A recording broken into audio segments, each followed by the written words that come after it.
আসসালামু আলাইকুম প্রিয় শিক্ষার্থীরা, তোমাদের সবাইকে স্বাগতম আজকের ক্লাসে। আশা করছি তোমরা সবাই অনেক অনেক ভালো আছো। নতুন একটি দিন, নতুন একটি সময় এবং নতুন একটি লেকচার তোমাদের সামনে আমি নিয়ে হাজির হয়েছি। সো তোমরা যে যেখানে আছো সবাই একটু বন্ধুদেরকে মেনশন করবা, আমাদের লাইভটি একটু শেয়ার করবা নিজেদের নিউজ ফিডে, যাতে পরবর্তী যে কোনো সময় তোমার প্রয়োজন তুমি লাইভটি দেখতে পারো তোমার প্রোফাইল থেকেই। এবং নিজে তো ক্লাস করবা, এবং যেটি করবা সেটি হচ্ছে একটু বন্ধুদের মেনশন দিবা। আমরা তুমি এবং তোমার বন্ধুসহ সবাইকে নিয়ে ক্লাসটি করতে চাই। আজকে যে কাজটি আমাদের আছে সেটি হচ্ছে ফাইন্যান্স, তোমাদের যে 6 চ্যাপ্টার দীর্ঘমেয়াদী অর্থায়ন, সেই দীর্ঘমেয়াদী অর্থায়নের যে ম্যাথ পার্টটি আছে, অর্থাৎ কিভাবে বন্ডের মূল্য নির্ধারণ করতে হয় সেটি আমরা আজকে দেখব। এবং আমরা গত ক্লাসে যে আলোচনা করেছিলাম, যে বেসিকটুকু আলোচনা করেছিলাম, যে অর্থায়ন কাকে বলে, দীর্ঘমেয়াদী অর্থায়ন কাকে বলে, সেখানে কোন কোন বিষয়গুলো জড়িত আছে, বন্ড নিয়ে কথা বলেছিলাম, বন্ড ইস্যুকারী কর্তৃপক্ষ নিয়ে কথা বলেছিলাম, ইচ অ্যান্ড এভরিথিং, অনেক কিছু নিয়ে আমরা সেই দিন আলোচনা করেছিলাম। যদি তোমরা ক্লাসটি মিস করে থাকো অবশ্যই তোমরা আমাদের পেজ থেকে ক্লাসটি একটু দেখে নেবে। আজকে তারই ধারাবাহিকতায় আমরা যে ক্লাসটি করব সেটি হচ্ছে বন্ডের মূল্য কিভাবে নির্ধারণ করতে হয়, অথবা বন্ডের অন্তর্নিহিত মূল্য কিভাবে নির্ধারণ করতে হয়, সেখানে যে পদ্ধতিগুলো আছে সেই পদ্ধতি নিয়ে আলোচনা করব, এবং তারই আলোকে আমরা কিছু ম্যাথ সমাধান করব ইনশাল্লাহ। তো তোমরা দেরি না করে বন্ধুদেরকে একটু মেনশন করে দাও আমাদের পেজে, এবং লাইভটি একটু শেয়ার করে ভাইকে জানিয়ে দাও যে আমরা লাইভটি শেয়ার করেছি বা লাইভ শেয়ার ডান। একটু কমেন্ট করবে সবাই। আচ্ছা, সবাই একটু কমেন্ট করো, 1 মিনিট সময় নিব, দেন তারপরে আমরা ক্লাসে চলে যাব। তোমরা সবাই একটু বন্ধুদেরকে মেনশন করে দিবে যে আমরা একসাথে যেন ক্লাস করতে পারি। সবাই একটু বন্ধুদেরকে মেনশন করো তো।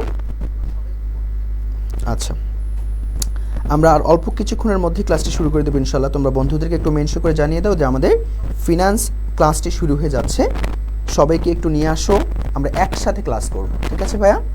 ওকে।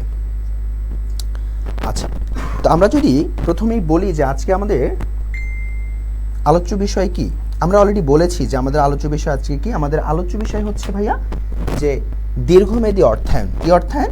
দীর্ঘমেয়াদী অর্থায়ন। আমরা ইতিপূর্বে যে ক্লাসটি করেছি সেখানে কিন্তু আমরা এই দীর্ঘমেয়াদী অর্থায়নের বিস্তর আলোচনা করেছি, যে দীর্ঘমেয়াদী অর্থায়ন এক্স্যাক্টলি কী জিনিস বা এটি কাকে বলে, এবং এই দীর্ঘমেয়াদী অর্থায়নের ক্ষেত্রে একটা কোম্পানি কোনটাকে বেশি প্রেফার করে ফর ফান্ডিং। আমরা দেখেছিলাম বন্ডকে, এবং সেই বন্ডের ক্ষেত্রে যে ইস্যুকারী কর্তৃপক্ষ 4টি ছিল, আমাদের সরকার, কোম্পানি, বৈদেশিক সরকার এবং হচ্ছে মিউনিসিপ্যাল কর্তৃপক্ষ। এবং এরপরে আমরা দেখেছিলাম কি তার কিছু বৈশিষ্ট্য ছিল, এবং আমরা দেখেছিলাম বন্ডের শ্রেণী বিভাগ।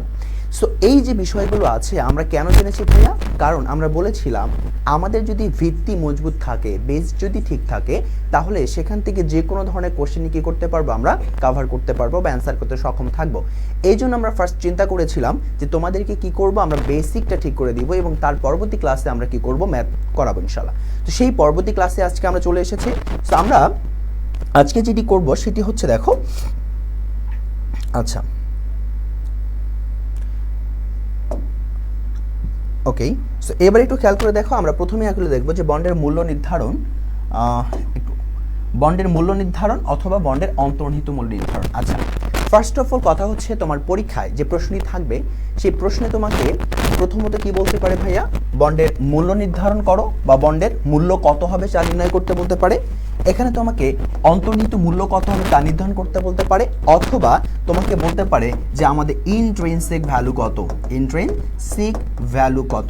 সো আমাদের যে কোনোভাবেই কিন্তু পরীক্ষায় বলতে পারে যে আমাদের কি বন্ডের মূল্যটা বের করতে। এখন এই বন্ডের মূল্য নির্ধারণ করার জন্য আমাকে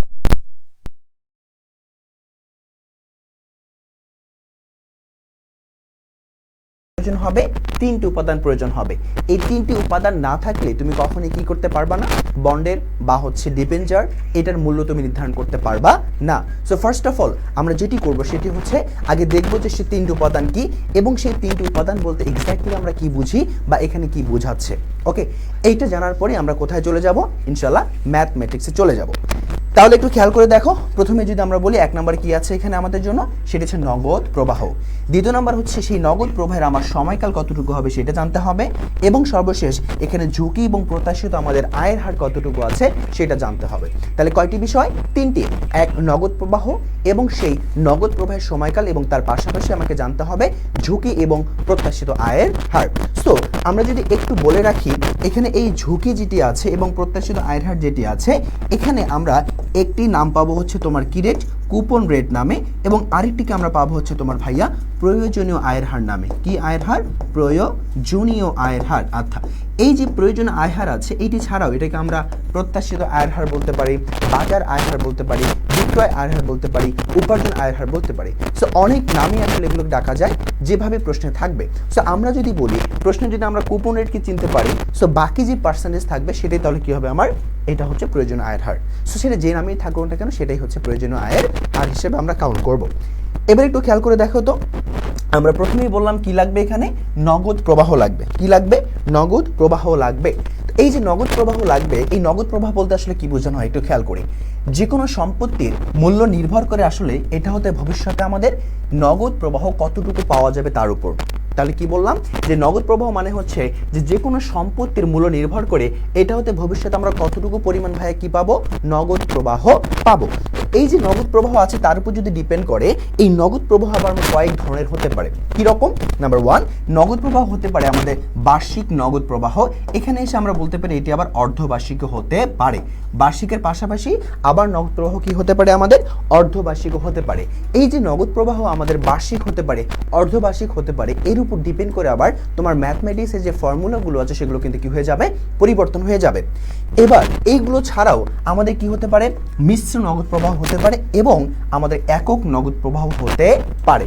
তো এখানে আপনি নগদ প্রবাহ আন্তঃ হতে পারে, নগদ প্রবাহ আপনি কি বলতে পারেন যে বহিঃ হতে পারে। তো এই যে নগদ প্রবাহ আছে এইটা ছাড়া কখনোই কিন্তু আমরা কি করতে পারবো না, বন্ডের ইন্ট্রিনসিক ভ্যালু বা বন্ডের অন্তর্নিহিত মূল্য অথবা বন্ডের আমরা বর্তমান মূল্য বের করতে পারবো না। সো এটা মাথায় রাখতে হবে। তারপরে যেটি লাগবে সেটি হচ্ছে এটা সময়কাল, অর্থাৎ নগদ প্রবাহের সময়কাল আমাদের জানতে হবে যে আমাদের যে নগদ প্রবাহটি আছে সেটি এক্স্যাক্টলি কতটুকু সময়ের জন্য, সেটি কি 5 বছর 10 বছর, খেয়াল করতে হবে। আমরা যেহেতু বলেছি এটা একটি দীর্ঘমেয়াদী অর্থায়ন, আর আমরা জানি যে দীর্ঘমেয়াদী অর্থায়নের সময়কাল সাধারণত 5 বছরের অধিক সময়ের জন্য। তার মানে এখানে কখনোই সেই অর্থায়নটা 5-এর নিচে হবে না, বরং সবসময় কি হবে, 5-এর ঊর্ধ্বে থাকবে। 5, 10, 15, 20, 7, 8 এরকম থাকবে। তখন আমরা সেটাকে কি বলতে পারবো, আমরা বলতে পারবো নগদ প্রবাহের সময়কাল। তো যা বলছিলাম যে নগদ প্রবাহ অনুমান করা বা নির্ধারণ করার পর ওই নগদ প্রবাহের সময় অবশ্যই তোমাকে জানতে হবে যে আমরা যে নগদ প্রবাহটা নির্ধারণ করেছি সেটা আসলে কত সময়ের জন্য হবে। এরপরে আমরা যদি দেখি যে সম্পত্তি হতে নগদ প্রবাহ কখন পাওয়া যাবে, এটাকে যদি আমরা নগদ প্রবাহ বলছি, তো এই নগদ প্রবাহটা আমার আসলে আবার কয় ধরনের হতে পারে ভাইয়া, এটা হতে পারে আসলে আমার আবার 2 ধরনের। একটা হতে পারে আমাদের আন্তঃপ্রবাহ, কি হতে পারে, আন্তঃপ্রবাহ। আবার কি হতে পারে, এটা আমাদের বহিঃপ্রবাহ হতে পারে। কি প্রবাহ? বহিঃপ্রবাহ। সো এখন আন্তঃপ্রবাহ অথবা বহিঃপ্রবাহ বলতে আসলে আমরা কি বুঝি, যখন নগদ প্রবাহটা তোমার প্রতিষ্ঠানে আসছে, তোমার প্রতিষ্ঠানে নগদ টাকা আসছে, তখন যে প্রবাহটা হবে সেটাকে আসলে আমরা বলছি আন্তঃপ্রবাহ। যখন টাকাটা বা নগদ টাকাটা প্রতিষ্ঠান থেকে চলে যাচ্ছে বাহিরে থার্ড পার্টির কাছে, তখন সেটাকে আসলে আমরা কি বলবো, বহিঃপ্রবাহ বলবো।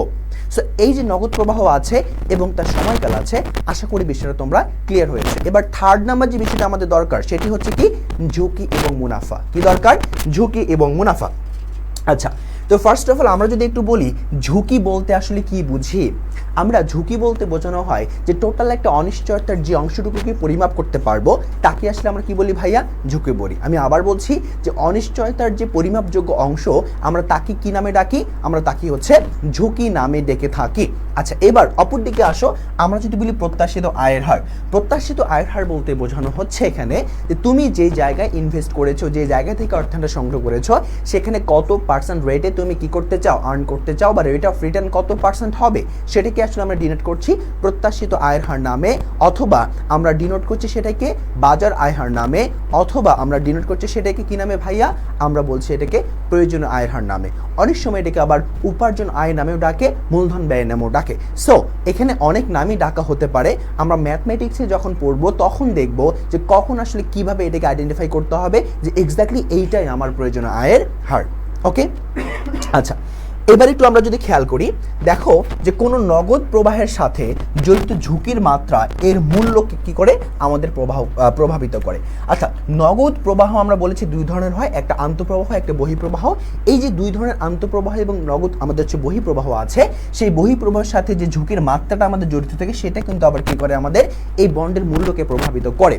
এবার আসো, সাধারণত নগদ প্রবাহের ঝুঁকি যত বেশি হবে তত হচ্ছে কি এটার মূল্য কমে যাবে, অর্থাৎ ঝুঁকি যত বেশি হবে আমাদের নগদ প্রবাহের কি হবে মূল্য তত কম। আবার এটি কি হতে পারে, উল্টোও হয়ে যেতে পারে। Okay fine. এবার দেখো, অধিক ঝুঁকিকে আমরা উচ্চ প্রত্যাশিত আয়ের হার অথবা বাট্টার হার ব্যবহার করে সমন্বয় করতে পারি, বা আমরা সবসময় এটা করি। যখন আমাদের ঝুঁকির পরিমাণটা কি হয়, অধিক হয়, তখন সেই অধিক বা উচ্চ প্রত্যাশিত আয়ের হারকে আমরা কি করি, বাট্টার হার ব্যবহার করে এটাকে আমরা সমন্বয় করার চেষ্টা করি। সো এই যে আমাদের তিনটা বিষয় আছে, একটা হচ্ছে নগদ প্রবাহ, তার সময়কাল এবং ঝুঁকি ও প্রত্যাশিত আয়ের হার। তোমাকে বন্ডের বর্তমান মূল্য, বন্ডের অন্তর্নিহিত মূল্য বা ইন্ট্রিনসিক ভ্যালু বের করতে হলে ভাইয়া অবশ্যই কি করতে হবে, আমার এই তিনটি বিষয় সম্পর্কে সম্যক ধারণা রাখতে হবে। যদি তুমি তিনটি বিষয় সম্পর্কে সম্যক ধারণা রাখতে পারো তাহলে অবশ্যই তোমার এখানে ম্যাথ কি হবে, সমাধান করাটা টু মাচ ইজি হয়ে দাঁড়াবে। ওকে, এবারে একটু আসো, আমরা যেটা দেখবো সেটি হচ্ছে আসলে এই ম্যাথের জন্য আমাদের ফর্মুলাগুলো কি হবে। ফর্মুলা জানার আগে আমাকে যেটা জানতে হবে সেটা হচ্ছে আসলে পদ্ধতি কতগুলো হতে পারে। একটু খেয়াল করে দেখি, আমরা এখানে প্রথমেই দেখব যে আমাদের পদ্ধতি কয়টা বন্ডের বর্তমান মূল্য নির্ণয় করার জন্য।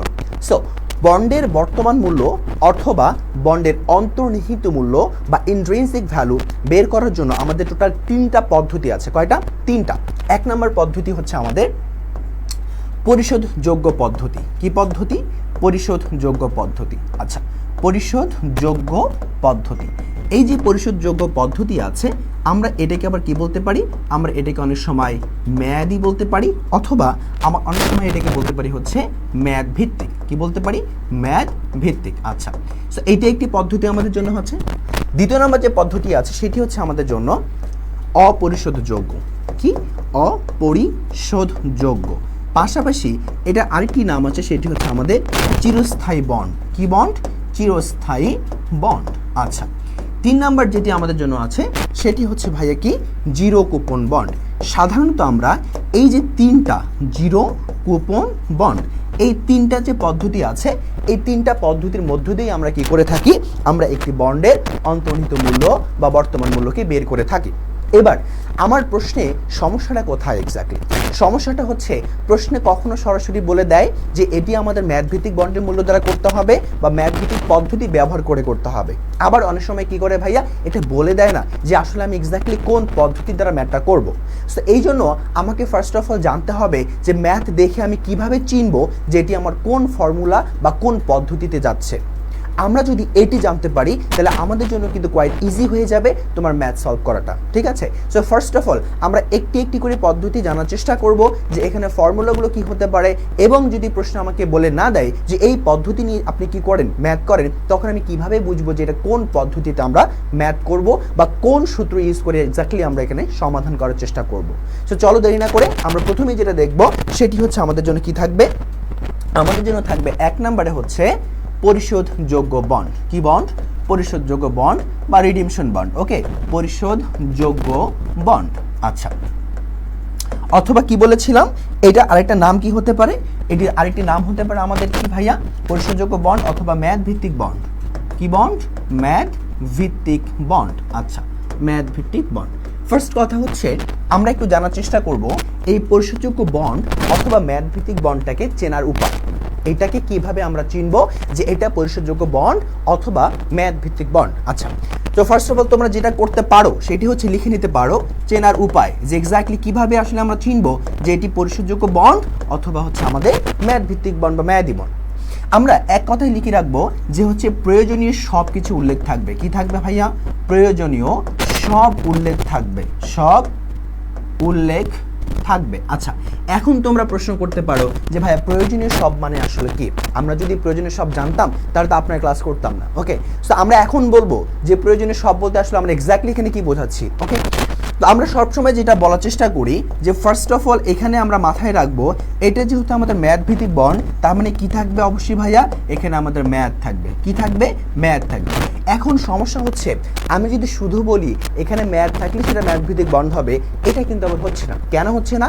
কারণ যখন জিরো কুপন বন্ড করব সেখানেও কিন্তু কি আছে ভাইয়া, ম্যাথ আছে। সো আমি যখন তোমাকে বলি যেখানে ম্যাথ থাকবে সেটা ম্যাথ ভিত্তিক বন্ড, তাহলে তুমি সেটা জিরো কুপন বন্ডের সাথে কি করে ফেলবা, গুলায় ফেলবা। ওই জন্য আমি সরাসরি এটা না বলে আমি বলেছি প্রয়োজনীয় সব কিছু উল্লেখ থাকবে, তার মধ্যে স্পেশালি যেটা থাকবে সেটা হচ্ছে ম্যাথ। যেহেতু আপনি পরিশোধ করবেন বন্ডের মূল্যটা, তার মানে আপনাকে জানতে হবে এক্স্যাক্টলি কত বছর পরে বা কত বছর সময় নিয়ে আপনি সেটাকে পরিশোধ করতে চাচ্ছেন বা যাচ্ছেন। ওকে, তো আমাদের প্রথমে বিষয় থাকবে কি, আমাদের এখানে ম্যাথ থাকবে। ওকে, দ্বিতীয় নাম্বার যে বিষয়টা আমাদের থাকবে সেটি হচ্ছে ম্যাথের পাশাপাশি আমাদের এখানে, আচ্ছা ম্যাথের পাশাপাশি আমাদের এখানে তোমার কি থাকবে ভাইয়া, আমাদের অভিহিত মূল্য থাকবে। কি মূল্য থাকবে? অভিহিত মূল্য। এই অভিহিত যে মূল্যটা আছে এটার আসলে অনেক নাম আছে। এটাকে অভিহিত মূল্য বলা যায়, এটাকে আমরা লিখিত মূল্য বলতে পারি, এটাকে আমরা আবার হচ্ছে ম্যাথ উত্তীর্ণ মূল্য বলতে পারি, বা ম্যাথ পূর্তি মূল্য বলতে পারি, আঙ্কিক মূল্য বলতে পারি, অনাঙ্কিক মূল্য বলতে পারি, অনেক কিছু নাম আছে। সো আমরা প্রত্যেকটা বিষয় একটু আস্তে আস্তে দেখবো, একসাথে সব কিছু দেখলে আসলে মাথায় যাবে না, ঠিক আছে? তো আমরা প্রথমে বললাম কি এখানে কি লাগবে, আমার ম্যাথ থাকবে।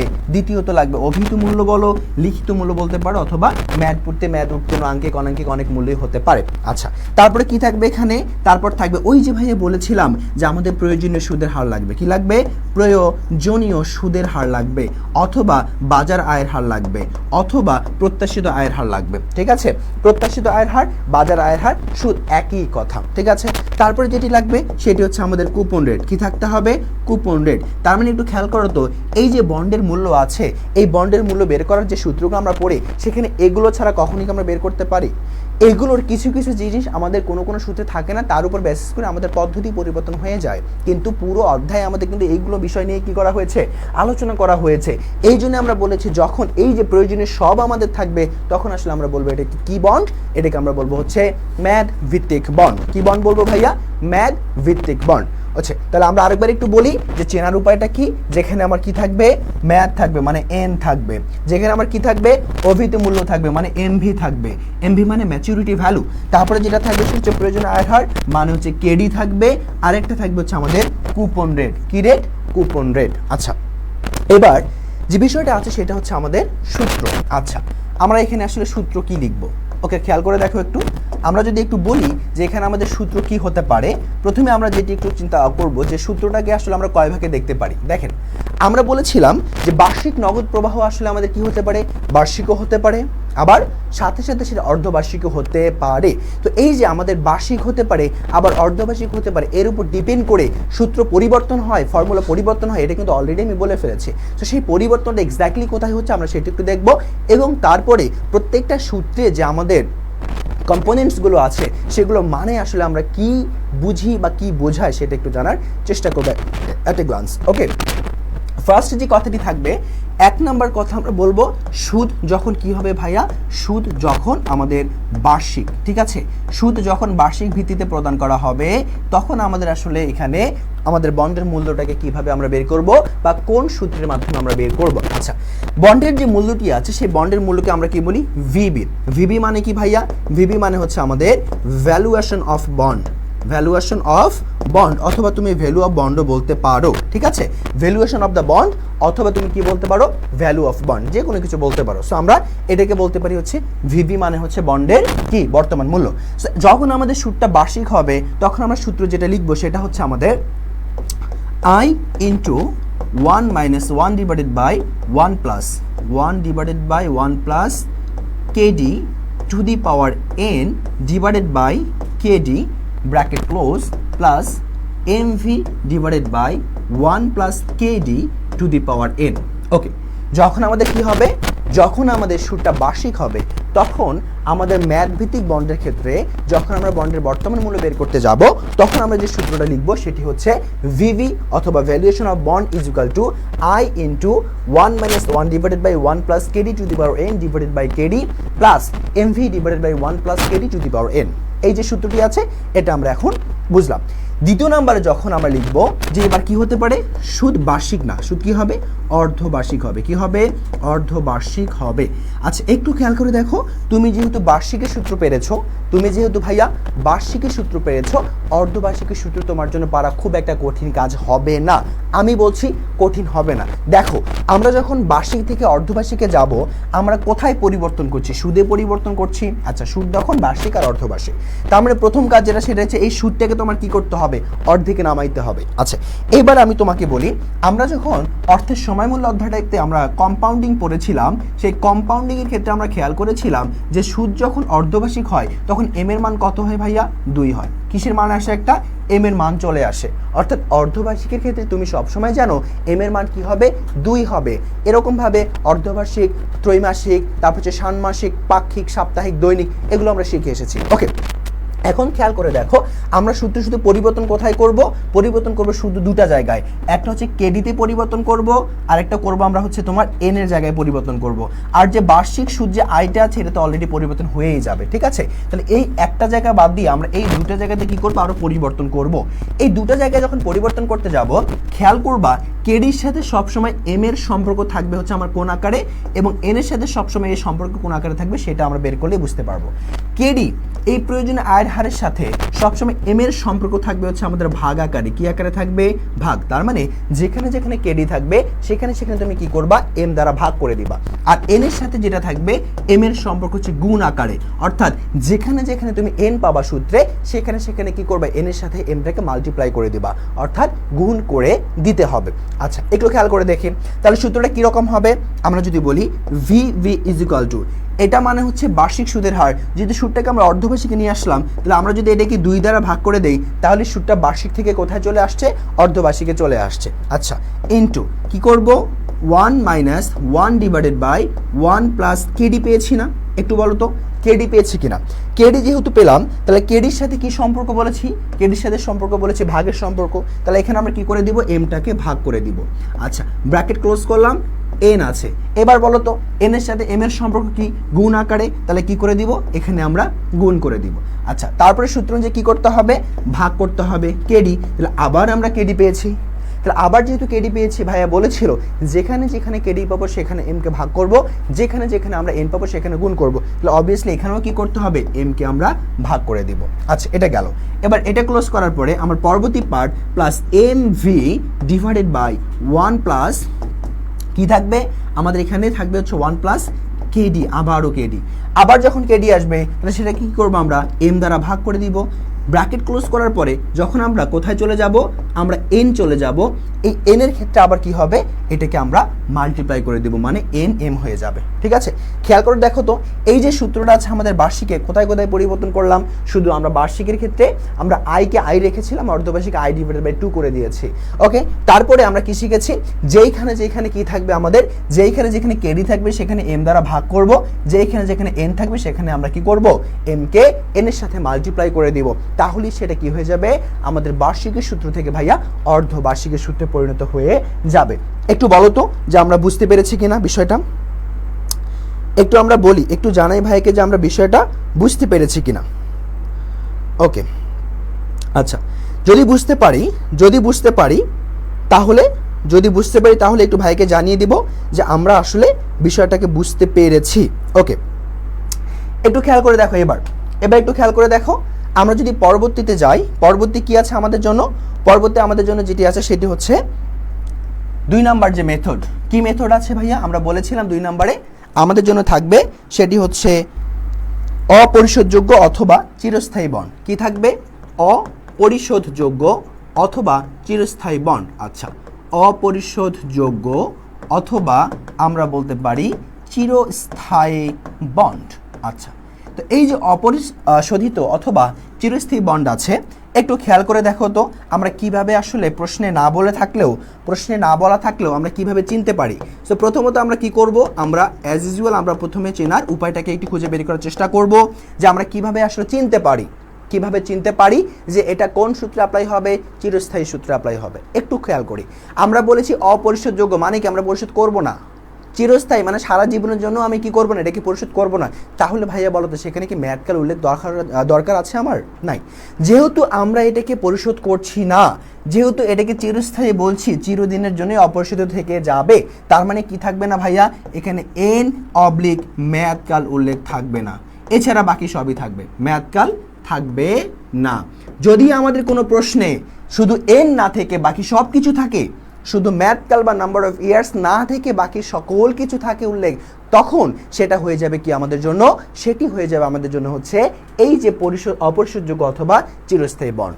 এখন প্রশ্ন হচ্ছে আমরা এই অপরিশোধযোগ্য যে বন্ডটা আছে বা চিরস্থায়ী যে বন্ডটা আছে সেটা কিভাবে সমাধান করব বা এটার সূত্রটা আসলে কি।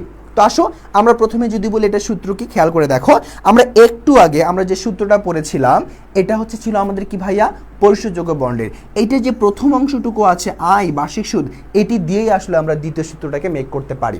দেখো এখানকার সূত্রটা হচ্ছে এরকম যে ভি ইজ ইকুয়াল টু বার্ষিক সুদের হার মানে i divided by KD, that's it, আর কিছুই না। এখানকার সূত্র হচ্ছে ভাইয়া ভিভি ইজ ইকুয়াল টু আমাদের আই ডিভাইডেড বাই কেডি। শুধু এইটুকু সূত্র দ্বারা আমরা কি করতে পারবো, এখানে আমরা বের করতে পারবো চিরস্থায়ী বন্ডের মূল্য বা কি আমাদের অপরিশোধযোগ্য বন্ডের মূল্য। আচ্ছা, এবার আমাদের যে পরবর্তী বিষয়টা আছে সেটা হচ্ছে 3 নম্বরে আমরা যাব, সেটা হচ্ছে জিরো কুপন বন্ড। কি coupon bond? Zero coupon bond. আচ্ছা, জিরো কুপন বন্ড। তো এই যে জিরো কুপন বন্ডটি আমাদের রয়েছে, এখানে আমরা চেনার উপায় যদি বলি, চেনার উপায় বলার আগেই তোমরা ধরতে পেরেছো যে এখানে কি হবে। নামের ক্ষেত্রে দেখো একটু খেয়াল করে, জিরো কুপন বন্ড মানে কি, কুপন বন্ড জিরো থাকবে, শূন্য থাকবে, মানে থাকবে না, ঠিক আছে। চেনার উপায় হচ্ছে কি থাকবে না ভাইয়া, কুপন রেট থাকবে না। কি থাকবে না? কুপন রেট থাকবে না। কুপন রেট ছাড়া যদি তুমি বাকি সব কিছু অ্যাভেলেবেল পাও, তখন তোমাকে জানতে হবে, বুঝতে হবে এটা কোন ধরনের বন্ড, এটা হচ্ছে জিরো কুপন বন্ড। আমরা গত ক্লাসেও শিখেছিলাম যে বন্ডের ক্ষেত্রে কুপন রেট দেওয়া থাকে না তাকে আমরা বলেছি কি ভাইয়া, আমরা বলেছি zero coupon bond. As usually আমরা আজকেও সেটাই দেখছি যে যেখানে কুপন বন্ড নেই, যেখানে কুপন বন্ড নেই সেখানে কোন সূত্র অ্যাপ্লাই হবে, জিরো কুপন বন্ডের সূত্র অ্যাপ্লাই হবে। এখন প্রশ্ন হলো জিরো কুপন বন্ডের সূত্র কি, আবারও একটু খেয়াল করো। আমরা প্রিভিয়াসে যা দেখেছি, এই যে প্রথমত হচ্ছে পরিশোধযোগ্য বন্ডের যে সূত্র, সেটি যে লাস্ট অংশটুকু আছে আমাদের MV divided by 1 plus KD to the power N, এই যে প্রথম সূত্রে লাস্ট অংশটুকু আছে, এটি মূলত আমাদের হচ্ছে কি ভাইয়া, এটি মূলত হচ্ছে আমাদের জিরো কুপন বন্ডের সূত্র, অর্থাৎ mv divided by 1 plus KD to the power n. Okay, তো এই হচ্ছে আমাদের মোটামুটি 3টা পদ্ধতি, পরিশোধযোগ্য বা চিরস্থায়ী, পরিশোধযোগ্য অথবা মেয়াদভিত্তিক, অপরিশোধযোগ্য অথবা চিরস্থায়ী এবং জিরো কুপন বন্ড। আমরা প্রত্যেকটার চেনার উপায় শিখলাম এবং পরবর্তীতে প্রত্যেকটাকে কিভাবে কোন সূত্রের মাধ্যমে আমরা সমাধান করব সেটি দেখলাম। এবার হচ্ছে আমাদের যে বিষয়টা জানার সেটা হচ্ছে এই যে সূত্রগুলোতে আমরা এমভি লিখেছি, আমরা আই লিখেছি, আমরা এন দিয়েছি, এগুলোর মানে কি এবং এগুলো কি কোনো সূত্রের মাধ্যমে আবার আলাদা করে বের করতে হবে কি না, সেই বিষয়টা নিয়ে আমরা একটু কথা বলার চেষ্টা করব। আচ্ছা, আমরা যদি একটু দেখি, এখানে প্রথমে আমরা বলেছি কি, আমরা বলেছি এমভি। এমভি মানে হচ্ছে কি ভাইয়া, এমভি মানে হচ্ছে ম্যাচিউরিটি ভ্যালু। কি ভ্যালু? Maturity value. আচ্ছা, এমভি মানে কি? Maturity value. এই এমভি বা ম্যাচিউরিটি ভ্যালু যেটি আছে, এটির আবার অনেক নাম হতে পারে। যেমন আমরা যদি একটু লিখি, তোমরা একটু লিখে নেবে অবশ্যই, কারণ এটা কিন্তু ম্যাথে আমাদের বিভিন্ন নামে আসে। হ্যাঁ, তো ম্যাচিউরিটি ভ্যালু হতে পারে, অভিহিত মূল্য হতে পারে, ম্যাচিউরিটি ভ্যালু হতে পারে, অভিহিত মূল্য হতে পারে। তারপরে আমরা যদি বলি এটা কি হতে পারে, লিখিত মূল্য হতে পারে। কি হতে পারে? লিখিত মূল্য হতে পারে। তারপরে আমরা যদি বলি এটা হতে পারে আমাদের মেয়াদ পূর্তি মূল্য। কি হতে পারে? মেয়াদ পূর্তি মূল্য। তারপরে হতে পারে আমাদের এটা মেয়াদ উত্তীর্ণ মূল্য। কি হতে পারে? উত্তীর্ণ মূল্য। আচ্ছা, তারপরে কি হতে পারে? তারপরে ধরে এটাকে আমরা আঙ্কিক মূল্য বলতে পারি। কি বলতে পারি? আঙ্কিক মূল্য বলতে পারি। দেন এটাকে আমরা বলতে পারি ফেস ভ্যালু। কি বলতে পারি? ফেস ভ্যালু বলতে পারি। এরকম আরও হাজারো নাম আছে যেটাকে আমরা এই একটা নামই চিনি থেকে ম্যাচুরিটি ভ্যালু। আবার অনেক সময় প্রশ্নের ক্ষেত্রে বলাই থাকে না যে এই নামগুলো যে বললাম এগুলো কোনো কিছুই বলা থাকে না। এখন নামের ক্ষেত্রে যদি কোনো কিছু বলা না থাকে তখন কিভাবে থাকবে দেখবা, ম্যাথের একদম শুরুতেই, ম্যাথের একদম কোথায়? শুরুতেই। ম্যাথের একদম শুরুতেই যখন একটা সার্টেন অ্যামাউন্ট দেওয়া থাকবে, সেই অ্যামাউন্টটাকে আসলে আমরা কি হিসেবে কাউন্ট করে নিব, তখন আমরা সেটাকে আসলে আমরা এখানে ম্যাচিউরিটি ভ্যালু নামে হচ্ছে কাউন্ট করে ফেলবো। যদি এগুলো কিছুই বলা না থাকে, শুরুতে অবশ্যই একটা অ্যামাউন্ট দেওয়া থাকবে, সেই অ্যামাউন্টটার নামই হচ্ছে আমার ম্যাচিউরিটি ভ্যালু। ওকে, আচ্ছা, এবার একটু খেয়াল করে দেখি, পরবর্তীতে আমরা এখানে দেখেছি কি আছে, একটা আই মানে বার্ষিক সুদ। এটাকে আমরা কি বলি? এটাকে আমরা বলেছি বার্ষিক সুদ। আচ্ছা, এখন একটু খেয়াল করে দেখো, আমরা বলেছিলাম যে এখানে তিনটা বিষয়ের মধ্যে কুপন রেট ছিল আর একটা হচ্ছে প্রয়োজনীয় আয়ের হার ছিল। এখন কখন আমরা হচ্ছে কুপন রেটকে ইউজ করব, কখন হচ্ছে প্রয়োজনীয় আয়ের হারকে ইউজ করব, তখন আমরা এটা নিয়ে অনেক মাথা ব্যথা করে ফেলি। তো এই জায়গায় আমরা ক্লিয়ার করার চেষ্টা করব এক্স্যাক্টলি কোন জায়গায় আমরা আসলে কেডির মান বা কুপন রেটকে ইউজ করব, কোথায় আমরা হচ্ছে আসলে প্রয়োজনীয় আয়ের হারকে ইউজ করব। একটু খেয়াল করো, একটু মনোযোগী হবা। আমরা যদি প্রথমেই বলি যে বার্ষিক সুদের হার এইটা বের করতে হলে আমার মূলত কাকে দরকার হয়? আমার মূলত কুপন রেটকে দরকার হয়। অর্থাৎ কুপন রেটের কাজ শুধুমাত্র বার্ষিক সুদ বের করা পর্যন্তই সীমাবদ্ধ। এর বাহিরে কোনো ধরনের কাজ আমাদের কুপন রেট দ্বারা সংগঠিত হয় না। ওকে, তাহলে ভাইয়া আমরা বললাম যে বার্ষিক সুদ বের করা পর্যন্ত কার কাজ? কুপন রেটের কাজ। তার মানে বাকি ম্যাথে সবসময় কাজ করবে কে? প্রয়োজনীয় আয়ের হার। প্রয়োজনীয় যে আয়ের হারটা আছে, তো এই প্রয়োজনীয় আয়ের হারটা কি করবে? পুরো ম্যাথ দাপিয়ে বেড়াবে। ওকে, আচ্ছা, তাহলে প্রথমে আগে শিখি যে কুপন রেট দ্বারা আমরা কিভাবে আসলে আয়ের মানটা বের করতে পারি। সূত্রটা হচ্ছে আই ইজ ইকুয়াল টু, ওই যে আমরা ম্যাচুরিটি ভ্যালু বের করেছি, এই যে আমরা এমভি পেয়েছি অনেকগুলো নামে, সেই এমভির মূল্যর সাথে আমরা কি করব? কুপন রেটকে পার্সেন্ট করে দিব। কুপন রেটকে পার্সেন্ট করে দিব। বিষয়টা কেমন? আমি যদি বলি এমভি আমার 1000 টাকা এবং আমার কুপন রেট 10%, তাহলে আমার আয়ের মান কত হবে? এখানে 100 টাকা। আমি যদি বলি আমার কুপন রেট 2000 টাকা, আমাদের এমভি 2000 টাকা এবং আমার কুপন রেট হচ্ছে তোমার 10%, তখন এখানে আমার বার্ষিক সুদের পরিমাণ কত হবে? 200 টাকা। তার মানে বার্ষিক সুদ বের করার সূত্র হচ্ছে আমাদের ম্যাচুরিটি ভ্যালুর সাথে কি করে দিব? কুপন রেটকে আমরা মাল্টিপ্লাই বা পার্সেন্ট করে দিব। তাহলে যা পাবো সেটা নামই হচ্ছে আমাদের কি? বার্ষিক সুদের পরিমাণ। ওকে, আর যদি অর্ধবার্ষিক হয় তাহলে এই অ্যামাউন্টটাকে 2 দ্বারা ভাগ করে দিব। আমি যদি এইটাকে 2 দ্বারা ভাগ করি পাবো কত? 50। এটাকে 2 দ্বারা ভাগ করে পাবো হচ্ছে 100। এটা হচ্ছে অর্ধবার্ষিকের ক্ষেত্রে বার্ষিক সুদের হার বা অর্ধবার্ষিক সুদের হার। ওকে, বার্ষিকটাকে 2 দ্বারা ভাগ করলে কোথায় চলে যাবে? অর্ধবার্ষিকে চলে যাবে। এরপরে আমাদের যা ছিল সেটি হচ্ছে আমাদের সূত্রে ছিল হলো তোমার কেডি। কি ছিল? কেডি। এই কেডি মানে হচ্ছে আমাদের কি? কেডিকে বলা হয় প্রয়োজনীয় আয়ের হার। হ্যাঁ, প্রয়োজনীয় কি বলা হয়? আয় হার বলা হয়। অনেক সময় প্রয়োজনীয় আয় হার না বলে এটাকে বলতে পারে প্রত্যাশিত আয় হার। কি বলতে পারে? প্রত্যাশিত আয় হার। আচ্ছা, অনেক সময় প্রত্যাশিত আয় হার না বলে এটাকে বলতে পারে উপার্জন আয় হার। কি বলতে পারে? উপার্জন আয় হার। এটাও না বলে অনেক সময় কি বলতে পারে? আমাদের বিক্রয় আয় হার বলতে পারে। বিক্রয় হার বলতে পারে। এটাও না বলে অনেক সময় আবার মূলধন ব্যয় বলতে পারে। সো অনেক আসলে নাম আছে এগুলো। সো তোমার যেহেতু কুপন রেট ছাড়া, কুপন রেটের কাজ শুধু বার্ষিক যে সুদ সেটা বের করা পর্যন্ত সীমাবদ্ধ, বাকি যে পার্সেন্ট থাকবে সেটাকে আসলে আমরা কাউন্ট করব কিসের মান হিসেবে? প্রয়োজনীয় আয়ের হারের মান হিসাবে। এবং এটি কিন্তু ম্যাথে আমাদের সবচেয়ে বেশি বার বসিয়ে ম্যাথে সমাধান করতে হয়। আশা করছি বুঝতে পেরেছো। অপরদিকে যেটি শুধুমাত্র আছে এন। এন মানে তো আমরা সবাই জানি নাম্বার অফ ইয়ার্স, মানে হচ্ছে বছর, মেয়াদকাল অথবা আয়ুষ্কাল বা জীবনকাল। ঠিক আছে, এটি হচ্ছে। তাহলে আমরা সূত্রের যে কম্পোনেন্টসগুলো আছে সেগুলো দ্বারা কি বোঝায় সেটা ক্লিয়ার হলাম। সূত্রগুলো কখন কিভাবে ইউজ করব, কিভাবে চিনবো, কোন বন্ড আমাকে ইউজ করতে হবে সেটা চিনলাম। এখন আমাদের হচ্ছে কি সময় এসেছে? এটাকে অ্যাপ্লাই করার সময় এসেছে যে আসলে যদি আমরা প্রশ্নটা একটু দেখতে চাই সেটা কীরকম হতে পারে। তো চলো আমরা সবাই একটু দেখি যে প্রশ্নগুলো আসলে কীরকম হতে পারে। প্রশ্নগুলোর মধ্যে আমরা আসলে কিভাবে আইডেন্টিফাই করব যে এগুলো আমাদের কোন বন্ড। ওকে, আমি আবারও বলছি, অনেক সময় বলে দেওয়া থাকে কোন বন্ড তোমাকে করতে হবে, অনেক সময় বলে নাও দেওয়া থাকতে পারে। এই যে যখন বলে থাকবে না তখন এক্স্যাক্টলি কিভাবে আমরা বের করব, তার জন্য বেসিক্যালি আমরা শিখেছি হচ্ছে চেনার উপায়গুলো আসলে কি। ওকে, আচ্ছা, তো এবার একটু খেয়াল করে দেখো, আমরা প্রথম নাম্বার যে ম্যাথটা একটু দেখছি সেটি হচ্ছে কি বলা আছে ম্যাথ 1-এ। বলা হয়েছে এবিসি কোম্পানি প্রতিটি 1000 টাকা মূল্যের 10 বছর মেয়াদি বন্ড কি করেছে? ইস্যু করেছে। খেয়াল করে দেখো, বলেই দেওয়া হয়েছে কোন বন্ড? মেয়াদি বন্ড। এখানে কোনো সমস্যা নাই। আচ্ছা, বলে দিছে কি বন্ড? মেয়াদি বন্ড ইস্যু করেছে। কুপন রেট যদি হয় 15%, যদি সুদ কিসে হবে?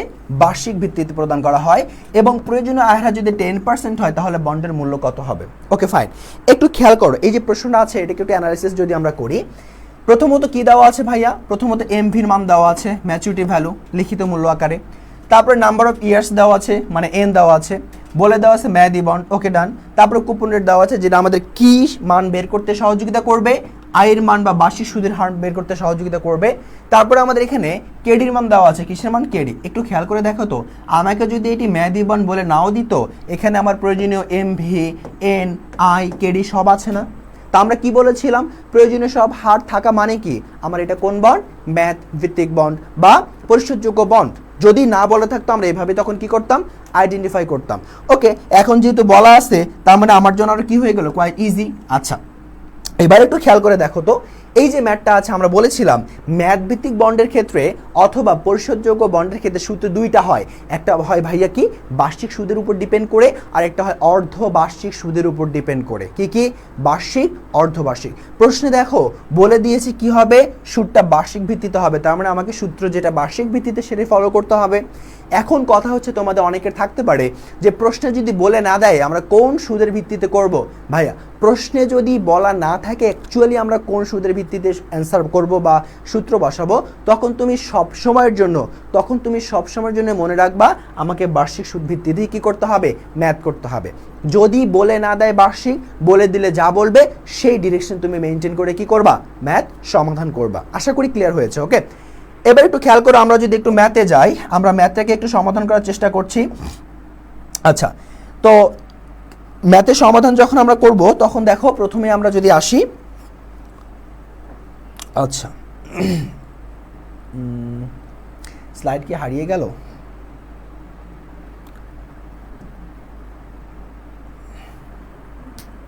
স্লাইড কি হারিয়ে গেল?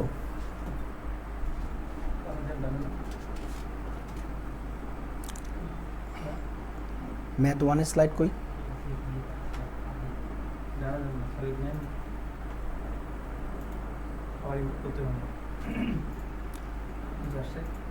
এটা তো ম্যাথ 2, ম্যাথ 1 এরটা কই গেল?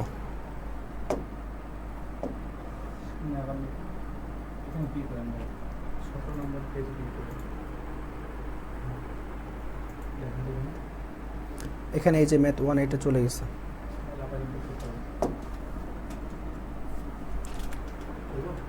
ইনপুট, আচ্ছা ঠিক আছে, এটাকে আমরা একটু পজ করে দিই, সমস্যা নেই। আচ্ছা ওকে, সো আমাদের একটু সমস্যা হয়ে গিয়েছে, ম্যাথ 1 আসলে চলে গিয়েছে কোথায় আমরা জানি না। সো আমরা একটু ম্যাথ 2 থেকে শুরু করি। ওকে, আচ্ছা ম্যাথ 2 তে একটু আমরা দেখি ম্যাথ 2 তে কি হয়েছে একটু খেয়াল করি। ম্যাথ 2 তে বলা হয়েছে যে জেবি কোম্পানির বার্ষিক 12% কুপন রেট, 10 বছর মেয়াদি আছে, লিখিত মূল্য 2000 টাকা আছে। তারপর হচ্ছে আমাদের কি বলা হয়েছে এখানে প্রয়োজনীয় আয় হার 10% এবং এখানে অন্তর্নিহিত মূল্য বের করতে বলছে। আগের মতোই একদম সেম টু সেম। আগে আমাদের বছর ছিল, আগে আমাদের লিখিত মূল্য ছিল, আগে আমাদের কুপন রেট ছিল, প্রয়োজনীয় আয়ের হার ছিল, এখানেও সেমই আছে, জাস্ট আমরা কোম্পানির নাম পরিবর্তন করেছি। ওকে, বাদ বাকি সব কিছু আমাদের কি আছে? সেম, শুধু হয়তো বা অ্যামাউন্টটা একটু পরিবর্তন হয়েছে। তাহলে একটু খেয়াল করে দেখো, এখানে আবার এক্সট্রা যেটা জিনিস দেওয়া আছে সেটা হচ্ছে আমাদের বাজার মূল্য। সো বাজার মূল্য নিয়ে আমরা পরে কথা বলি, আমরা আগে ম্যাথের বাকি সব কিছু কমপ্লিট করি। খেয়াল করে দেখো এখানে এই যে কোম্পানির আমাদের এখানে সুদ দেওয়া আছে, কি বার্ষিক সুদ দেওয়া আছে না ভাইয়া? আগেরটাও কি ছিল? বার্ষিক ছিল। ওকে ফাইন, বার্ষিকের ক্ষেত্রে যখন আমাদের এখানে দেখো এই টোটাল মূল্যের ক্ষেত্রে, টোটাল জায়গার ক্ষেত্রে আমাকে কি কোথাও বলে দিয়েছে যে এটা আমাকে ম্যাথ ভিত্তিক বন্ডে করতে হবে?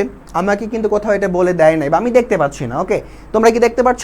না, কোথাও বলে দেয়নি, কিন্তু একটা জায়গায় একটা ম্যাথের কথা বলা আছে, মেয়াদি। এটা দ্বারা তোমরা বুঝতে পারো যে ম্যাথ ভিত্তিক বন্ড, অথবা তুমি এভাবেও জানতে পারো আমরা চেনার উপায় শিখেছি কি প্রয়োজনীয় সব কিছু উল্লেখ থাকবে। তাহলে দেখো একটু প্রয়োজনীয়, এখানে কুপন রেট আছে, okay fine, number of years আছে, ম্যাচুরিটি ভ্যালু আছে, এবং এখানে কি আছে? আমাদের কেডির মান আছে। সব কিছু যখন থাকবে তখন আমরা কি করব? ম্যাথ ভিত্তিক বন্ডের মাধ্যমে করব। আর ম্যাথ ভিত্তিক বন্ডের ক্ষেত্রে সূত্র দুইটা হয়, একটা হচ্ছে আমাদের কি অর্ধবার্ষিকে, একটা বার্ষিকে।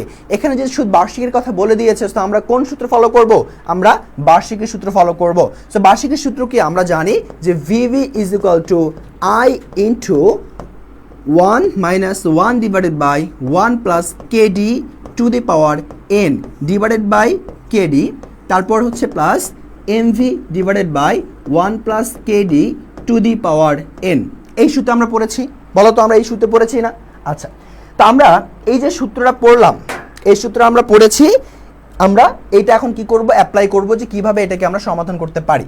তো দেখো খেয়াল করে আমরা প্রথমে আগে আইডেন্টিফাই করার চেষ্টা করব এখানকার কোনটার মানগুলো আসলে কি কি। আমরা যদি বলে দিয়েছি, এটা খেয়াল করো, আমরা বলেছিলাম ভাইয়া কি বলেছিল? আয়ের মান বের করার সূত্র কি ছিল? আমরা বলেছিলাম MV into coupon rate, MV into coupon rate. আচ্ছা, এই যে এমভি ইন্টু কুপন রেট আছে, একটু খেয়াল করো তো এমভি মানে কি? এমভি মানে হচ্ছে ম্যাচুরিটি ভ্যালু, লিখিত মূল্য, অবহিত মূল্য, অনেক কিছু হতে পারে, যেটা কোথায় আছে? এই যে এই জায়গায় আছে। এটা কি ভ্যালু? এটা হচ্ছে আমাদের ম্যাচুরিটি ভ্যালু। তাহলে এখানে ম্যাচুরিটি ভ্যালু বা লিখিত মূল্য 2000 টাকা আছে, তাহলে আমরা কি করব? এখানে আমরা 2000 টাকাকে এখানে ইনপুট দিব, ইনটু কুপন রেট কত দেওয়া আছে? কুপন রেটের কথা বলে দেওয়া আছে বার্ষিক 12% কুপন রেট। তাহলে বার্ষিক 12% যদি কুপন রেট হয়, আমরা যদি এখানে পার্সেন্ট করি তাহলে কত হবে? 12 দুগুণ 24 মানে 240 টাকা। তাহলে আমরা এখানে কি করলাম? প্রথমত বের করেছি কিভাবে আমাকে বার্ষিক সুদ বের করতে হয়, আমরা শিখেছি যেভাবে সেভাবে বের করেছি ম্যাচুরিটি ভ্যালু। ম্যাচুরিটি ভ্যালুর সাথে আমরা কি করেছি? আমরা মাল্টিপ্লাই করেছি হচ্ছে কুপন রেট, যে আমাদের কত পার্সেন্ট আছে? 12% আছে, সেই 12%। তাহলে আমরা যদি বলি 2000 12% কত টাকা? 240 টাকা। তাহলে আমরা কি করব?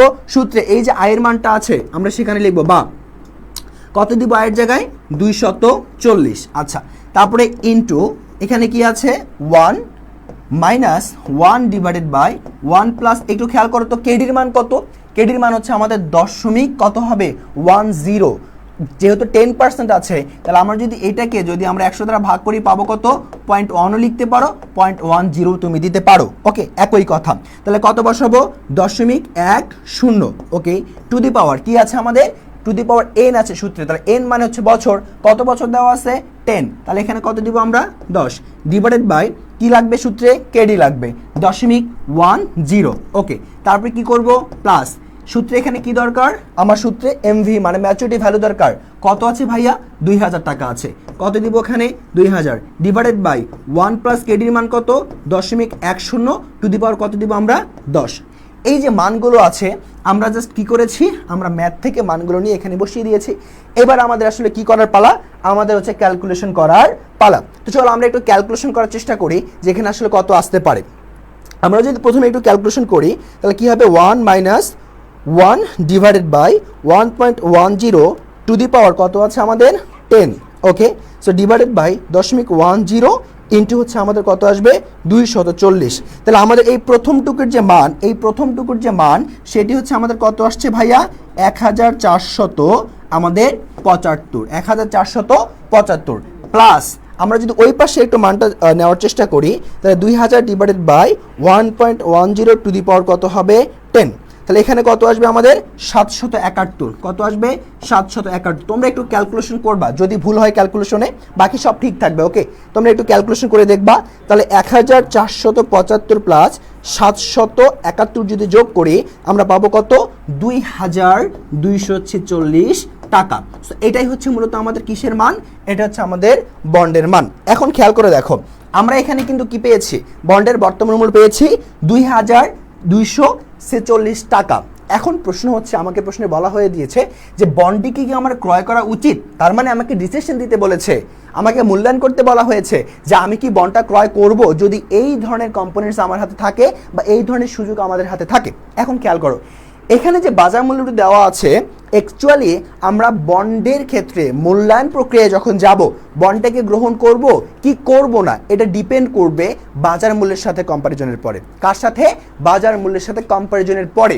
বাজার মূল্য থেকে যদি বন্ডের নির্ণয়কৃত মূল্য কম হয় আমরা কখনই গ্রহণ করব না, আর যদি বেশি হয় অবভিয়াসলি সেটাকে আমরা কি করব? গ্রহণ করব। আচ্ছা, এখন খেয়াল করে দেখো তো, এখানে বন্ডের বাজার মূল্য কত? 2500।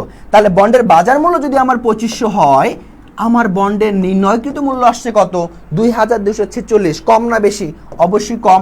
আমাদের সিদ্ধান্ত নীতি কি বলেছে? যদি বন্ডের নির্ণয়কৃত মান আমার কার থেকে বেশি হয়? বাজার মূল্য থেকে বেশি হয়। এই যে বাজার মূল্য আছে এর থেকে যদি বেশি হয় তাহলে গ্রহণ করব, আর যদি না হয় তাহলে গ্রহণ করব না। যেহেতু কম, তার মানে আমরা এখানে কি বলবো? অবশ্যই বন্ডটা ক্রয় করা উচিত নয়। বন্ডটা ক্রয় করা উচিত নয়। বুঝতে পেরেছো ভাইয়া? বলো তো বুঝতে পেরেছি কিনা, একটু বলবা যে আমরা বুঝতে পেরেছি কিনা। আচ্ছা, এরপরে একটু খেয়াল করে দেখো, ম্যাথ নাম্বার 3 আমাদের যেটি বলা হয়েছে সেটি হলো সুরমা কোম্পানি প্রতিটি 1000 টাকা মূল্যের, এটা কি ভাইয়া? এখানে হচ্ছে এমভি। একটু খেয়াল করে দেখো তো, এই যে 1000 টাকা বলা আছে এখানে কিন্তু বলা নাই এটা ম্যাচুরিটি ভ্যালু, এটা বলা নাই এটা অভিহিত মূল্য, বলা নেই লিখিত মূল্য, কিছুই বলা নেই। আমরা বলেছি যদি কিছু নাও বলা থাকে ম্যাথের শুরুতে যে অ্যামাউন্টটা থাকবে সেটা হচ্ছে এমভি, সেটাই কি আমাদের ম্যাচুরিটি ভ্যালু। তাহলে এটা হচ্ছে কি আমাদের ম্যাচুরিটি ভ্যালু। তারপরে যেটি আসবে সেটি হচ্ছে আমাদের দেখো বছর কত আছে? 10। তারপর হচ্ছে বলে দিয়েছে কোন বন্ড? আমাদের মেয়াদি বন্ড বলেছে। তারপরে বলেছে কুপন রেট কত 11%। সব কিছু আগের মতো এখানে আমাদের কি আছে প্রয়োজনীয় আয়ের হার দেওয়া আছে, কিন্তু পার্থক্য একটা জায়গায়, সুদে হচ্ছে কি আমাদের অর্ধবার্ষিক সুদ, কি আমাদের অর্ধবার্ষিক। আগেরটাতে কি ছিল বার্ষিক সুদ ছিল, এবার কি হলো অর্ধবার্ষিক সুদ আসলো। তো এই যে অর্ধবার্ষিক সুদটা আমাদের আসলো, তাহলে আমাদের এখন কি করতে হবে মেয়াদভিত্তিক বন্ডের ক্ষেত্রে কিভাবে অর্ধবার্ষিকে আমাকে সলভ করতে, তার জন্য যে সূত্রটা আমরা দিয়েছিলাম সূত্রটি লিখতে হবে। আমরা প্রথমে একটু সূত্রটা লেখার চেষ্টা করি। তাহলে ভিভি ইকুয়াল টু কি হবে, আমরা দেখেছিলাম অর্ধবার্ষিকে আই ডিভাইডেড বাই 2 হয়, আর যেখানে যেখানে কেডি থাকে সেখানে এম ভাগ হয়, যেখানে যেখানে আমাদের এন থাকে সেখানে এমটাকে মাল্টিপ্লাই করতে হয়। তাহলে আমরা যদি একটু লিখি 1 - 1 divided by 1 plus KD divided by M, okay, KD divided by M to the power N into M divided by KD divided by M, close করে দিব, প্লাস এখানে কি যাবে MV divided by 1 plus KD divided by 2 to the power N into M. এই সূত্র পড়েছি না, একটু বলো তো, আমরা এই সূত্র লিখেছি না? আচ্ছা, এই সূত্র যদি লিখে থাকি, এখন যদি কি করব মানটা বসাবো। প্রথমত দেখো আমার কিসের মান লাগবে, আমার আয়ের মান লাগবে। আয়ের মান কিভাবে বের করে, MV into coupon rate, MV into কি রেট, কুপন রেট। তাহলে খেয়াল করো এমভি কত, এখানে এমভি 1000, এমভি যদি 1000 হয়, কুপন রেটের কথা বলা আছে 11%, তাহলে 11% মানে কত ভাইয়া, আমাদের 11% মানে হচ্ছে 110 টাকা। কত টাকা, 110 টাকা। তাহলে বার্ষিক সুদের হার পেলাম কত, 110 টাকা। আমরা বলেছিলাম বার্ষিক সুদের হার যদি 110 হয়, তাহলে আমরা এখানে বসাবো, আমরা বুঝতেই পারছি 2 দ্বারা ভাগ করলে কত আসবে, 55 আসবে। সো আমরা এখানে 110কে এই যে 2 দ্বারা ভাগ করলে 55 আসবে, এটা সরাসরি একটু লিখে দিলাম আমরা, ঠিক আছে। এখানে সরাসরি আমরা বসিয়ে দিলাম কত, 55। বুঝতে পেরেছি? এটা ছিল আমাদের কত, আয়ের মান ছিল আমাদের 110, ভাগ করেছি 2 দ্বারা, দ্যাট মিনস কত আসছে আমার এখানে অর্ধবার্ষিকে, আমাদের হচ্ছে 55, ওকে, ইন্টু সূত্র যদি আমরা একটু ফলো করি, আমরা সূত্রতে কি লিখেছি একটু বলো তো। আমরা সূত্রতে লিখেছি সেটি হলো, আমরা সূত্রতে লিখেছি প্রথমে 1 - 1 divided by 1 plus KD. KD কত বলা আছে, কেডি মানে প্রয়োজনীয় আয়ের হার, এই যে প্রয়োজনীয় আয়ের হার 12%, তার মানে দশমিক কত হবে 12 ডিভাইডেড বাই, আমরা যদি বলি এখানে 2 হবে। আমরা বলেছি অর্ধবার্ষিকের ক্ষেত্রে এম এর মান কত হবে, 2 হবে। তাহলে এখানে ভাগ করব কত দ্বারা, 2 দ্বারা, ব্র্যাকেট ক্লোজ করব। এখানে আমাদের বছর সংখ্যা কত দেওয়া আছে, বছর সংখ্যা দেওয়া আছে 10, তাহলে আমরা 10-এর সাথে কত মাল্টিপ্লাই করব, এম এর মান 2 ডিভাইডেড বাই দশমিক কত থাকবে এখানে আমাদের কেডির মান হচ্ছে 0.12, ভাগ হচ্ছে আবার এম এর মান হচ্ছে 2। আচ্ছা, তারপরে আসো আমরা কি করব, একটু আমরা উপরে একটু ক্লিয়ার করি যাতে বুঝতে পারো। আচ্ছা, তাহলে এটাকে ক্লোজ করে দিলাম, প্লাস এমভির মান কত আছে, এমভির মান আছে 1000, তাহলে এখানে 1000 টাকা আমরা বসিয়ে দিলাম, ডিভাইডেড বাই কত দিব, 1 প্লাস 0.12 ডিভাইডেড বাই 2। তারপরে আবার কি হবে, টু দি পাওয়ার মাল্টিপ্লাইয়ের ক্ষেত্রে যখন 10 লিখবো, এম এর মান 2, এটাকে আমরা গুণ করে দিব। জাস্ট সূত্র যা ছিল, সূত্রের প্রত্যেকটা কম্পোনেন্টসের যে ভ্যালু, সেটা আমরা কি করে দিয়েছি, বসিয়ে দিয়েছি। আচ্ছা, যদি আমরা ভ্যালুটাকে বসানো বুঝে থাকি, তাহলে এবার আমরা একটু দেখব যে আসলে এই ভ্যালুটার মান কত আসতে পারে। তার জন্য আমরা একটু উপরে জায়গা স্পেস নিয়ে নিচ্ছি, এটাকে মিশাই দিই, ওকে। তাহলে প্রথমে একটু খেয়াল করে দেখো, আমরা একটু ছোট করব। এই যে আমরা টোটাল যে ভ্যালুটা পেলাম, এটাকে আমরা একটু কি করার চেষ্টা করব ভাইয়া, ছোট করার চেষ্টা করব। প্রথমত 55 থেকে যাবে, ওকে, ইন্টু 1 - 1 ডিভাইডেড বাই, আমরা যদি একটু খেয়াল করি, দশমিক কত আছে, এটা ভাগ যদি 2 দেয় কত আসবে, আমাদের আসবে 0.06। কত আসবে, 0.06। তাহলে এই যে ভাগটাকে আমরা কি করতে পারি, আমরা ছোট করে লিখতে পারি এভাবে, 1 plus 0.06 two the power 10 into 2 মানে কত হতে পারে এখানে 20, ডিভাইডেড বাই, আবার সেম এটাকে যদি ভাগ করি কত আসবে, 0.06, ওকে। তারপরে পরেরটাতে হচ্ছে আমাদের এখানে 1000কে রেখে দিব, ঠিক আছে, ডিভাইডেড বাই 1 প্লাস 0.12 ভাগ 2 মানে কত লিখলাম, 0.06 বা 06 টু দি পাওয়ার কত হবে, 10 ইন্টু 2 মানে হচ্ছে 20। জাস্ট কি করেছি, এই লাইনটাকে আমরা একটু ছোট করে নিয়েছি, ওকে। লাইনটাকে ছোট করার পরে আমরা পুনরায় আগের মতো কি করব, পুনরায় আগের মতো আমরা আবার এটাকে একটু ক্যালকুলেশন করে দেখব যে আসলে কত আসে। তাহলে প্রথমে যদি একটু ক্যালকুলেশন করি, আচ্ছা, 1 - 1 ডিভাইডেড বাই 1.06 টু দি পাওয়ার 20 ভাগ 0.06 ইন্টু কত আছে আমাদের এখানে 55। তাহলে প্রথম অংশের যে মান সেটি আমাদের পাবো হচ্ছে 631, প্লাস পরের অংশের মান কত হবে 1000 ডিভাইডেড বাই 1.06 টু দি পাওয়ার হচ্ছে 20। তাহলে কত আসবে এখানে 300 আমাদের হচ্ছে 12। তাহলে এই 312 প্লাস 631 যদি আমরা যোগ করি পাবো হচ্ছে কত ভাইয়া, আমরা পাবো 942.80 এটাকে আমরা লিখতে পারি 943 লিখতে পারি। ওকে, তাহলে আমরা এখানে মান করলাম কত 943।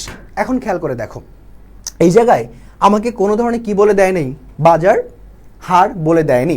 তার মানে যেহেতু বাজার হার বলে দেয়নি এর মানে আমাকে মূল্যায়ন করার কোনো প্রয়োজন এখানে নেই।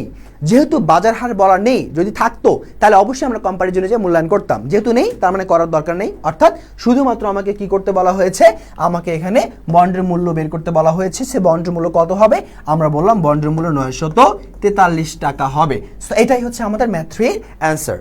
ওকে, একটু সহজ বলেন তো ভাইয়া, সহজ না? জাস্ট সূত্র বুঝবো, কিভাবে মানগুলো বসাবো, মানগুলোকে একটু চিনবো, দ্যাটস এনাফ, আর কিছু লাগবে না। আচ্ছা, এরপরে আসো, এরপরে যদি আমরা যাই নেক্সট যে ম্যাথ 4 কি বলা হয়েছে, বলা হলো ডেল্টা কোম্পানি প্রতিটি 1000 টাকা মানে কি এটা এমভি কি ভ্যালু, ম্যাচুরিটি ভ্যালু, 10% কি দেওয়া আছে কুপন রেট, চিরস্থায়ী বন্ড, কোন বন্ড, চিরস্থায়ী বন্ড। ওকে, কোম্পানির প্রয়োজনীয় আয়ের হার কত আছে ভাইয়া, কেডি দেওয়া আছে 12, তাহলে আমাকে চিরস্থায়ী বন্ডের মূল্য নির্ণয় করো। খেয়াল করে দেখো তো, যদি চিরস্থায়ী বন্ডের মূল্য কত এটা না বলে শুধু বলতো বন্ডের মূল্য বের করো বা অন্তর্নিহিত মূল্য বের করো, কিভাবে চিনতাম কোন জায়গা থেকে বা কোন সূত্র দ্বারা আমরা এটাকে সমাধান করব। এখানে কোনো জায়গায় ম্যাথে কি আমার বছর দেওয়া আছে, নাই। তো আমরা শিখেছিলাম কি চেনার উপায়ে, যেখানে এই বছর থাকবে না, বছর ছাড়া বাকি সকল উপাদান থাকবে, সেটাই হচ্ছে চিরস্থায়ী বন্ড। তার মানে এটা অবশ্যই কি হবে, চিরস্থায়ী বন্ড। আচ্ছা, এবার চিরস্থায়ী বন্ডে কিন্তু আমরা সূত্র শিখেছিলাম কি I divided by KD, that's এটুকুই পড়েছিলাম, এর বাইরে কিছু পড়েছি না। এখানে না ছিল বার্ষিক না ছিল অর্ধবার্ষিক, এখানে বার্ষিক অর্ধবার্ষিক হয় না, অলওয়েজ বার্ষিক। তাহলে খেয়াল করে দেখো এখানে আয়ের মান আমরা কিভাবে বের করব, ভাইয়া বলেছে যে আয়ের মান বের করতে হয় এমভি ইন্টু কুপন রেট দ্বারা। তাহলে এমভি কত আছে এখানে 1000 বসাও, এমভি 1000 ইন্টু কুপন রেট কত আছে 10%, যদি কুপন রেট 10% হয় তাহলে কত আসবে 100 টাকা। তাহলে আমরা কি করব এখানে, বা উপরে 100 ডিভাইডেড বাই কেডির মান কত, কেডির মান দেওয়া আছে এখানে দশমিক কত হবে, যেহেতু 12% তাহলে 0.12। তাহলে আমরা যদি এখন বলি এখানে 100কে ডিভাইডেড বাই যদি আমরা করি 0.12 দ্বারা আমরা পাবো কত 833 টাকা। কত পাবো 33.333 এরকম আছে। সো এগুলোতে যাওয়ার দরকার নেই, সোজাসুজি বলে দিবা 833 টাকা। বলো তো একটু ভাইয়াকে বুঝতে পেরেছি কিনা। এই যে ডেল্টা কোম্পানি যে ম্যাথ আছে এটা সমাধান কি আমরা পারবো এখন যদি এরকম প্রশ্ন আসে। জাস্ট কি করেছি ভাইয়া, প্রথমত আমাকে বলে দিচ্ছি চিরস্থায়ী বন্ড, না বলে দিলেও আমরা চিনতাম কিভাবে এখানে বছর সংখ্যা নেই। তারপরে এখানে আমরা কি করছি, সূত্রটুকু বসিয়ে দিচ্ছি আই ডিভাইডেড বাই কেডি, আয়ের মানটা বের করে ফেলেছি এবং কেডির মান প্রশ্নে দেওয়াই আছে, ভাগ করে দিয়েছি, অ্যান্সার আমরা পেয়ে গেছি, কোনো ঝামেলা নেই, একদম ক্লিয়ার। ওকে, এরপরে আসো নেক্সট যে ম্যাথটি আমাদের আছে ম্যাথ নাম্বার 5, সেখানে কি বলা হয়েছে, ম্যাথ 5 এ বলা হয়েছে সুরমা লিমিটেড প্রতিটি 1000 টাকা, 1000 মানে কি ভাইয়া এমভি, ম্যাচুরিটি ভ্যালু, লিখিত মূল্য, অবৃত্ত মূল্য, মেয়াদপূর্তি মূল্য, মেয়াদ উত্তীর্ণ মূল্য, ইটস অনেক কিছু আছে। এখানে বন্ড ইস্যু করেছে। আচ্ছা, কুপন রেট 12%, প্রয়োজনীয় আয়ের হার যদি 13.5% হয়, বন্ডের মূল্য নির্ণয় করো। এবার একটু খেয়াল করে দেখো কোন বন্ড, এটা কিন্তু বলে নাই, কোন পদ্ধতিতে করব এটাও কিন্তু বলে নাই। কিন্তু আমরা কি চেনার উপায় জানি না, কোনো সমস্যা আছে না? আমরা তো জানি, ভাইয়া শিখিয়েছে কিভাবে আসলে না বলা থাকলে আমাকে সূত্র বের করতে হবে, চিনতে পারবো কোন সূত্র বসবে। খেয়াল করে দেখো তো কি নাই এখানে, দেখো সুরমা লিমিটেডের এখানে এমভি আছে, এখানে কুপন রেট আছে, এখানে প্রয়োজন আয়ের আছে, কিন্তু ভাইয়া এখানে কি নেই, নাম্বার অফ ইয়ার্স মানে বছর সংখ্যা নেই। তাহলে একটু বলো, বছর সংখ্যা যদি না থাকে, বছর সংখ্যা যদি না থাকে তাহলে কোন পদ্ধতি হবে, চিরস্থায়ী পদ্ধতি বা অপরিশোধযোগ্য পদ্ধতি। কোন পদ্ধতি, চিরস্থায়ী পদ্ধতি অথবা অপরিশোধযোগ্য পদ্ধতি। ভাইয়া একটু আগেই শিখিয়েছে, একটু আগে আমরা ম্যাথে দেখেছি চিরস্থায়ী সূত্র কি, VV is equal to I divided by KD. তাহলে চলো লেখো, VV is equal to I divided by KD. I কিভাবে বের করে, এই যে ম্যাচুরিটি ভ্যালু আছে এর সাথে কাকে গুণ করব আমরা, এই যে কুপন রেট আছে 12% তাকে। তাহলে বলো 1000 টাকা যদি এমভির মান হয়, 12% কুপন রেট হলে কত আসবে ভাইয়া 120 টাকা। তাহলে উপরে কত বসবে 120, নিচে কত দেওয়াই আছে কত, এই যে 13.5কে যদি আমরা টাকায় নিয়ে আসি, দশমিক কত হবে 135, দশমিক কত হবে 135। তাহলে আমরা যদি এখন একটু ভাগ করে দিই, 120 ডিভাইডেড বাই দশমিক 135 আমরা পাবো 888, কত 888.89 আছে, তোমরা চাইলে এটাকে লিখতে পারো 889 টাকা। এটাই হচ্ছে আমার এখানকার সমাধান। এটাই কি আমাদের এই ম্যাথ 5 এর সমাধান। ইজি না বলেন তো? কোনো সমস্যা হতে পারে? সমস্যা হওয়ার কিছু আছে? কিছুই নাই, ঠিক আছে। জাস্ট আমরা সূত্রগুলো একটু মাথায় রাখবো, চেনার উপায়গুলো একটু মাথায় রাখবো, যাতে কোন পদ্ধতিতে করতে হবে না বলা থাকলে যেন আমরা সহজেই পেরে যাই। বুঝতে পেরেছি?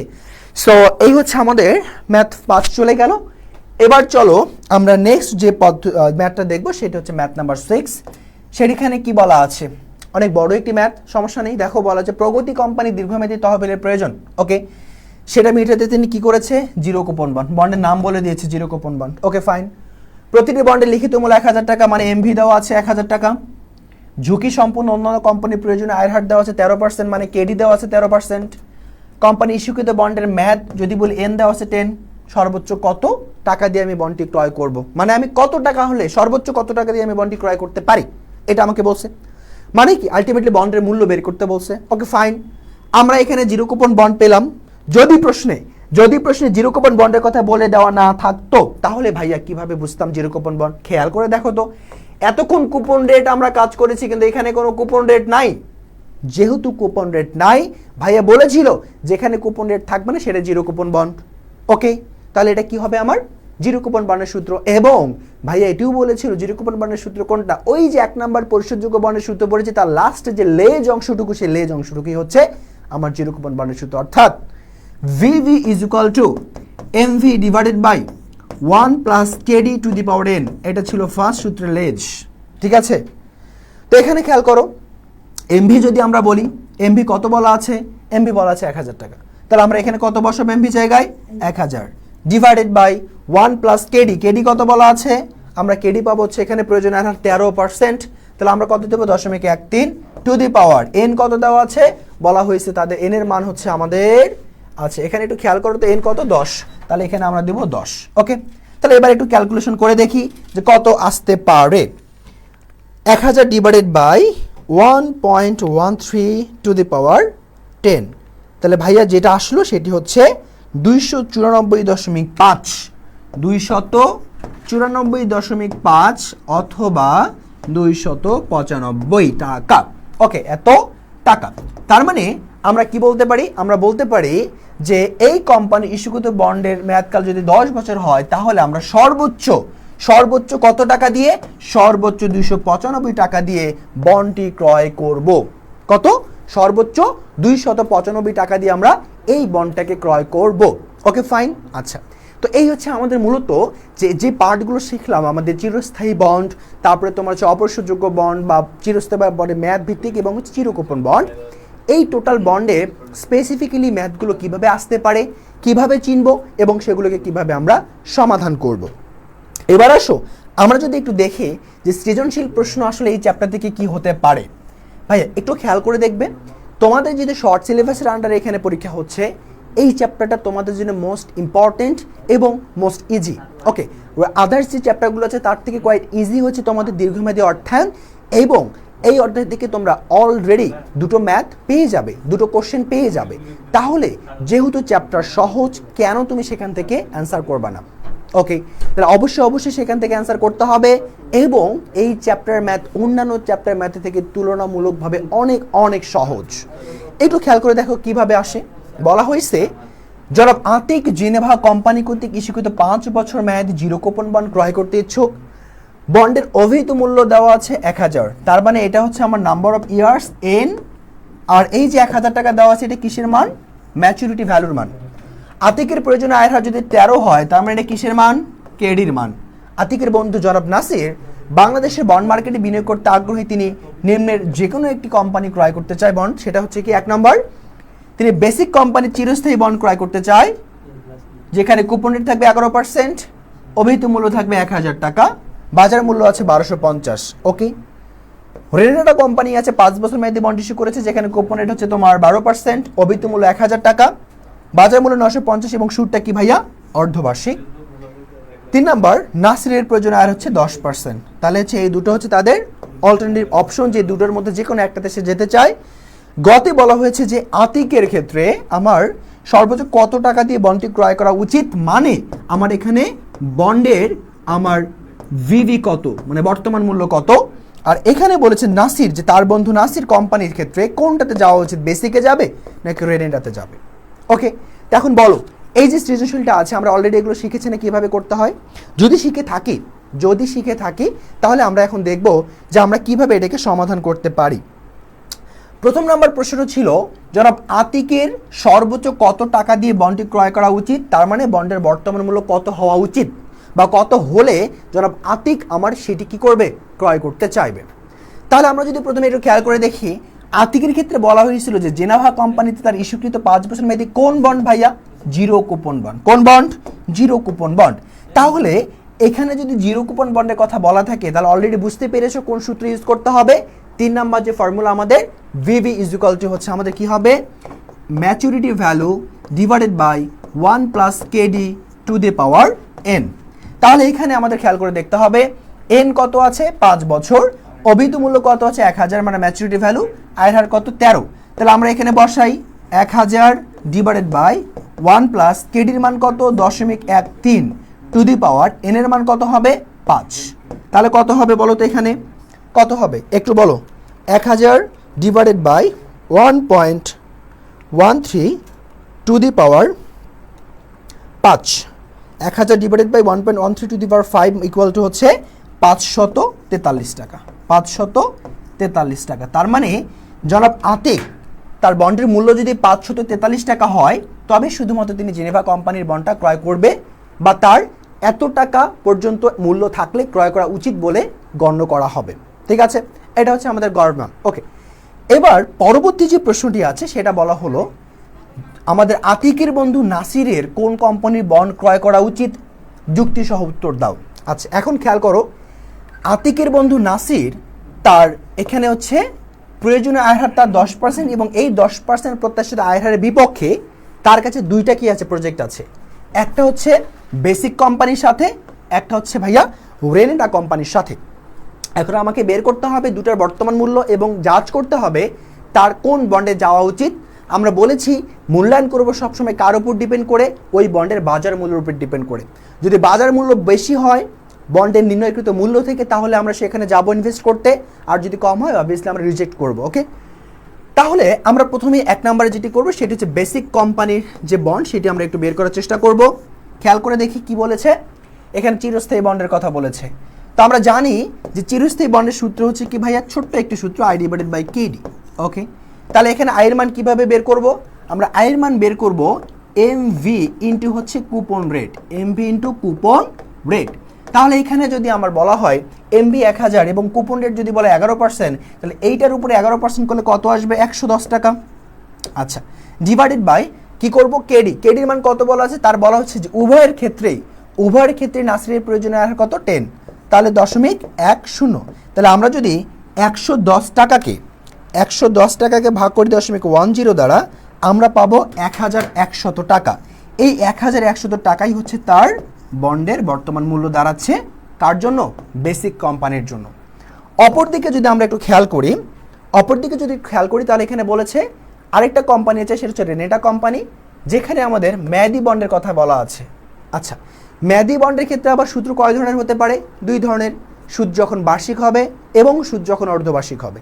এখানে প্রশ্নে বলে দিয়েছে সুদটা অর্ধবার্ষিকে হবে, তাহলে আমাকে কোন সূত্র ইউজ করতে হবে, ওই যে এম এর মান দ্বারা যে সূত্রটা ফলো করি সেটা, অর্থাৎ যেখানে আমরা কেডির সাথে এম এর সম্পর্ক ভাগ আকারে দেখাই এবং নাম্বার অফ ইয়ার্সের সাথে বা বছরের সাথে আমরা এম এর সম্পর্ক গুণ আকারে দেখাই, সেই সূত্র ফলো করে আমাকে এটা সমাধান করতে হবে। ওকে, তাহলে আমরা যদি সেই সূত্রের দিকে যাই, তাহলে আমরা জানি সূত্রটা কি হবে। আচ্ছা, এবার আমরা করছি কি রেনেটা। তাহলে ভিভি ইজ ইকুয়াল টু আমাদের কি হবে, VV is equal to I divided by 2 into 1 minus 1 divided by 1 plus KD divided by M to the power N into M divided by KD divided by M plus MV divided by 1 plus KD divided by M to the power N into M, এই সূত্র। ওকে, এবার আমরা প্রত্যেকটা মান যদি এখানে বসাই তাহলে আমরা ভ্যালু পেয়ে যাব। যদি আমরা মান বসাই একটু খেয়াল করে দেখো আয়ের মান কত হতে পারে, আমরা বলেছি আই বের করা হয় MV into coupon rate, Renata কোম্পানির ক্ষেত্রে আমার অভিহিত মূল্য 1000 টাকা দেওয়া আছে, কুপনের 12% দেওয়া আছে। 1000 টাকার 12% কত হবে? 120 টাকা। 120কে যদি আমরা 2 দ্বারা ভাগ করি কত হবে? 60 টাকা। তাহলে আমরা সরাসরি লিখতে পারি না এই জায়গায় 60 টাকা? ওকে, যদি পারি তাহলে আমরা লিখবো 60 ইন্টু মান যা আছে সেগুলো বসাবো। মান কি আছে এখানে?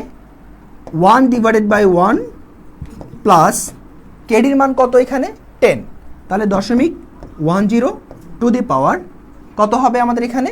বছর সংখ্যা দেওয়া আছে হচ্ছে আমার এখানে, কত বছর সংখ্যা দেওয়া আছে? 5 বছর। তাহলে কি হবে এখানে? 5। এবার খেয়াল করো এখানে কি আছে? একটা কেডির মান আছে। কেডির মান কত? কেডির মান 0.10। পাশাপাশি এখানে যেহেতু শুধু অর্ধবার্ষিক বলা হয়েছে, তাহলে অর্ধবার্ষিক মানে কি ভাইয়া? এম এর মান 2। তাহলে আমরা যদি একটু খেয়াল করি এখানে কত হবে? 2, আর এখানে কত মাল্টিপ্লাই হবে? 2। কারণ আমরা বলেছি যে এই যে এম এর মানটা সেটা সবসময় কেডির সাথে ভাগ আকারে থাকবে এবং আমাদের এন এর সাথে গুণ আকারে থাকবে। আচ্ছা, এরপরে আবার নিচে কি আছে? কেডি। কেডির মান কত?